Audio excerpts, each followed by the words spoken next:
one again, bitch. Hey, welcome to Week 15, Best and Worst, Part 1. I'm Brandon. There are 4 more games on Monday and Tuesday night, so we will just cover what we can today, Perna. In a painfully boring game between the Saints and Buccaneers, we got to see the return of Tantrum Tom and destroy another piece of technology like shitty Neo from the Matrix. A Jags fan ran onto the field into the end zone during a live play, and Jonathan Taylor is the one true league MVP. Today we recap the best and worst of all of the NFL weekend, starting now on Thatsgoodsports.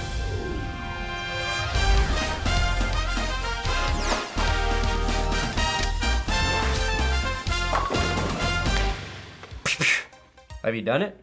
Have you subscribed here? If so, maybe convince a friend to do the same. Please. Today's episode is brought to you by HelloFresh.com/That'sGoodSports14. I'm all about the one pot and one pan HelloFresh meals. One pan pork fajita lettuce wraps is what I made this week. And it's not that it tasted any better than HelloFresh's other great meals, but anytime I can cook my entire dinner in one pan, I am happy. And HelloFresh has tons of one pan and 20-minute meal options to save you time. If you have family in town for the holidays, HelloFresh offers seasonal 5-star recipes like turkey, ragu, and gnocchi, and other add-ons for dessert or seasonal snacks. The kind of simple but fancy-sounding meals that will trick your family and friends into thinking you know what you're doing in the kitchen. And if your family has varying dietary restrictions, you can select from Calorie Smart, pescatarian, and vegetarian options. HelloFresh also cuts down on food waste by 25% compared to going to the grocery store. So go to HelloFresh.com/That'sGoodSports14 for up to 14 free meals and 3 free gifts. Link below. We must travel back to Saturday. Colts versus Patriots. Best. Mac Jones' worst game as a rookie was still better than Tom Brady's worst game of the season. Jones threw 2 costly picks in the first half before having a pretty good second half that got the Patriots back into the game. Jones finished with 299 yards, 2 TDs, and 2 picks. Tom Brady, of course, threw 0 TDs in a Sunday night shutout. What I like about Jones is his composure. I think his second half performance, even in a loss, says a lot about who he will become in the NFL and post-NFL when he's finally allowed to guillotine people's ankles in the MMA. Worst, Michael Pittman getting ejected alongside Kyle Duggar for this post-whistle scuffle. Pittman's helmet was ripped off his head, and it seems like ejecting both players for unequal force is a bad look. Worst, we have now seen 2 victories this season where quarterbacks have completed 2 and 5 passes. Carson Wentz channeled his inner Mac Jones and went 5 of 12 for 57 yards and a TD. I think that shows just how good the Patriots defense is. Bottom line, Mac Jones and Wentz combined for 5 completions and 75 passing yards and victories this season. Best, Jonathan Taylor, who finished his third 170-plus yard rushing performance with a 67-yard game-ending rip where the Patriots sold out to stop the run and just got torched. It's great that this primetime performance has put Jonathan Taylor at the top of the MVP discussion. Titans versus Steelers. Worst, the Titans looking at the Raiders getting their ass kicked after huddling on the Chiefs logo pregame and thinking, yeah, we need to do that too. We haven't had enough go wrong for us this season. Best, all the Big Ben haters can finally shut up because this screen pass should be in the Hall of Fame. Worst, Julio Jones exited this game with a hamstring injury after spending half the season on IR with a hamstring injury. Worst was Randy Bullock, Titans kicker, rocking a Hitler mustache during the game? Or is that a shadow? I don't know. Look, if Michael Jordan could pull it off, so can Randy, I guess. Worst, Tennessee gave this game away like a shitty white elephant gift. The Titans turned the ball over 3 times on 10 offensive plays late in the game. Even Jameis Winston thought their offense was careless. Roethlisberger scored his first rushing touchdown in 3 years, and now the Steelers are in the thick of the playoff race. Panthers versus Bills. Worst, Kicker, Zane Gonzalez got injured in warm-ups, so best. Watching random players, including backup QB BJ Walker, try out for kicker in pregame warm-ups. Best. This 16-yard touchdown run by Devin Singletary is probably the longest Bills rushing TD since Beast Mode was a Bill. Worst. Cam Newton's best throw of the season was this 2-point conversion. That said, I'd kill to have a quarterback who could make a touch pass from 2 yards out. Best. Cam Newton getting at least one rushing touchdown every week for fantasy purposes. Best. What is a 3rd and fucks? Takes his 3rd and fucks. Both the Bills and the Panthers defense finished with 4 sacks in this game, which is a little concerning for Buffalo as they play the Patriots next week. Concerning in that their line gave up 4 sacks this game. Best. Is there anything more reliable than Josh Allen churning out at least one impressive run every single week? Luckily, Buffalo only had to play the Panthers this week instead of the Panthers and the officials. Without Emmanuel Sanders in the lineup, we are reminded of how good Gabriel Davis is. He had 5 grabs for 85 yards and 2 TDs. Davis has 4 TDs in the last 3 games. I want to see you leave the Patriots defense gaping with holes. Houston versus Jacksonville. Best? 98-yard kickoff return for a touchdown by the Texans. The Jags didn't tackle during Urban Meyer's tenure, and they sure as hell aren't gonna start now. Best, a fan runs into the end zone during a live play while the Jags score. That fan has been in the end zone almost as many times as the Jaguars this entire season. Best, Brandon Cooks might be the best player in the NFL on the worst team.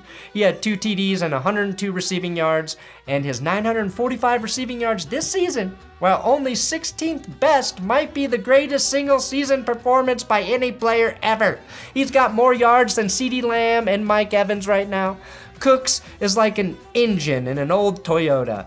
Great, even when everything around it is falling apart and looks like it's heading for the scrapyard. Worst, the Jaguars seeding now has them with the first overall draft pick again, jumping both the Texans and the Lions, who had the audacity to win this weekend. Cowboys versus Giants. Best? This amazing one-handed catch from Saquon Barkley was the only good thing the Giants offense did in this game. Mike Glennon assumed everyone would be able to do one-handed grabs every single play and got benched for Jake Fromm after throwing 3 picks. Worst, DeMarcus Lawrence might be better at throwing punches than Frank Gore. Lawrence jabs the ball out from Barkley just as it looked like the Giants might put a drive together for the first time in a month. That was Saquon's first ever lost fumble in the NFL. Best, Trayvon Diggs notched his 10th interception of the season. Although I think we can all agree picking off Mike Glennon should only count as half an interception. This is about as impressive as Gronk winning a tip-off against Kyler Murray in a charity basketball game. The Lions won again. Dropped on YouTube, courtesy G-Mac Cash. You know the Lions won again, bitch. You know the Lions won again. Another one. You know the Lions won again. That's what we do. All we do is fucking win. Come on, bitch. You know the Lions won again, bitch. You know the Lions won again. Another one. You know them Lions won again. Come on. Cause all we do is fucking win. Woo. Best team in the motherfucking NFL. After this song, I'ma need my tickets in the mail. Oh, what a follow-up. What a follow-up to a gold record single. And Goff continues his streak of never losing to Kyler Murray. Murray officially can't beat Goff. Best, Josh Reynolds had a TD, but the other Reynolds, Craig Reynolds, as it stands, has the second most rushing yards this week at 112. 2 good weeks in a row for Craig on the ground for the Lions. Hell, even linebacker turned fullback Jason Kabinda, but don't break found the end zone for Detroit. Hell, Amani Oruwari now has 6 picks this season for Detroit. Nobody knows him because he plays for the Lions, and his name literally cannot be pronounced by the human tongue. Worst, Cliff Kingsbury never beat Goff. He's now 0-4 against Jared, and the Cardinals have only beat Goff once, ever. Oh, are they backed up? Goff is 8-1 against them all time, and I'm just waiting for the Goff owns you shirts to drop.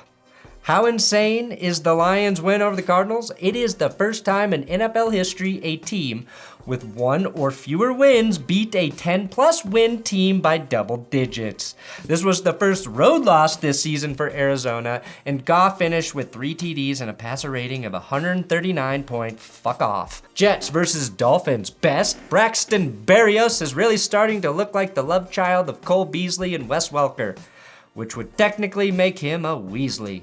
Worst, this was one of the most competitive games of the weekend. Best, this trick play run and successfully executed by the Jets. Jamison Crowder throws a dart back to Weasley, who easily gets the 15 the Jets needed to convert the 3rd down. Worst, I think we learned how important Jalen Waddle is to the Dolphins' offense. He didn't play. Miami struggled early.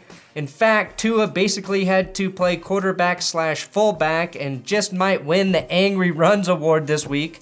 Seriously though, I think Waddle should get a little more Offensive Rookie of the Year consideration. Best, the Dolphins take their first lead of the game on this Christian Wilkins touchdown. That's right, Christian Wilkins, defensive lineman, and I am officially obligated to utter the words, big man touchdown. Congratulations everyone who picked Wilkins to be the first Christian to score in December, and not McCaffrey and not Tebow. Worst, my curse tried to kill the Dolphins. Tua was pick-sixed by Brandon Eccles late in this game. But finally, best, the Dolphins survived the curse, and Duke Johnson, coming off the practice squad, had over 100 rushing yards and 2 TDs, and got an active roster designation for the rest of the season. First 100-yard rusher for the Dolphins this season. Falcons versus Niners. Best, the Niners just spin a wheel to decide who's going to have 100 yards rushing. This week it landed on Jeff Wilson, who goes for 110 and a tug. Best, Jimmy Garoppolo is playing so efficient that I don't know when the 49ers are ever going to see Trey Lance. Jimmy G, it's like he's continuing Alex Smith's legacy, not just as a 49er, but as a quarterback with a high draft pick behind him, playing the best football of his life. Only 5 incompletions for Jimmy G, hitting all 6 of his targets to George Kittle, who cannot be stopped. Jimmy G has had a passer rating over 106 of the last 8 games. Worst, the 49ers became the first team to figure out Cordarrelle Patterson, holding him to just 23 yards on 13 touches. Matt Ryan had 20 rushing yards. Worst, that was 2 more rushing yards than Cordarrelle Patterson by Matt Ryan. Best, the 49ers gather 3 more sacks in this game, and Nick Bosa now has 15 on the season. And the 49ers own the 6th seed in the NFC playoff picture behind AZ and the Rams at the moment. Packers versus Ravens. Best, Tyler Huntely legitimately went head-to-head with Aaron Rodgers in this game. 4 total touchdowns, 2 passing, 2 rushing, and 0 turnovers for Huntely, while Rodgers did his usual Rodgers thing with 3 more touchdown passes and no picks. Worst, the Packers trying to defend Mark Andrews and Tyler Huntly. Huntly, in true Lamar Jackson fashion, was the Ravens' leading rusher with 73 yards on the day, and he hit Andrews 10 times for 136 yards and 2 TDs. Best, with 31 seconds left in the half, Aaron Rodgers throws this laser. I mean, I don't even know what to call this. The safety's sitting right there, the linebacker's breaking, and he threads this needle. Rodgers tied Brett Favre for most Packers TDs all time with 442. Rodgers, of course, did it with 3 times fewer interceptions, 93 to Brett Favre's 286. He spread the ball around to 8 different ball catchers, and MVS, not Devontae Adams, was the Packers' leading receiver with 98 yards and a TD. Worst, after Huntley rushed for the game-tying touchdown, and the touchdown before that, John Harbaugh goes for 2 again. And again, the Ravens fall short and lose a tight game. They've lost 3 games this season by a combined 4 points. And even though the Ravens beat both the Chargers and the Colts this season, somehow those teams are ahead of the Ravens and lock up the wild card spots while Baltimore is on the outside looking in. And Sunday night, Saints versus Bucks. Worst, the Buccaneers lose Lenny, Godwin, and Evans to injury. And I really like all of those guys. Best, we are reminded how average Tom Brady is when he's not surrounded by the absolute best talent on earth. The Titans have been playing half the season with the same key injuries, 2 running back 1 and wide receivers 1 and 2, and nobody gives a shit because they're the Titans. Tom Brady went a half a game without his crew and scored 0 points. First time ever a team leading the NFL in points per game to get shut out in December. And Brady's message for the Saints? Go fuck yourself. According to the world's best lip readers. Best, Tom Brady rushing for a first down on a 3rd down and then promptly fumbling the ball away to the Saints. The Saints barely had 200 yards of offense and won behind 3 field goals. Best, this level of confidence while being up by just 6 points. That's the other Gardner in the NFL, Chauncey Gardner-Johnson, blatantly posturing to Tom Brady, and by the lucky pubes of Zeus, was not flagged for taunting. This week, and this week only, Gardner Minshew is my second favorite Gardner on earth. Best, the Saints sacked Brady 4 times. Cam Jordan, the beast of the Saints D-line, got Brady twice and notched his 100th career sack. Cam is now 100 sacks away from tying Bruce Smith all time. Best, Tom Brady throws his 8th pick against the Saints in 2 seasons. Best, Tom Brady gets shut out and only completes 2 passes to Gronk on 11 tries. Best, the Saints punter was celebrating like he was personally kicking Tom Brady's ass. Best, Brady destroying his tablet. Reminds me of that old drug commercial. Who taught you how to do this stuff? You, all right? I learned it by watching you. Except Tom's dad is just Bill Belichick, king of throwing shit on the sideline. Worst, Sean Payton didn't even bother to show up for this game as he had to attend the premiere of the Kevin James movie about him. And now, the Saints have the 7th seed in the NFC playoffs. Thanks for watching Best and Worst this week. And don't forget part 2 of Best and the Worst will be coming out Wednesday morning after the conclusion of Monday night and Tuesday night footballs. I've got more videos you can check out on the screen right now. Right now.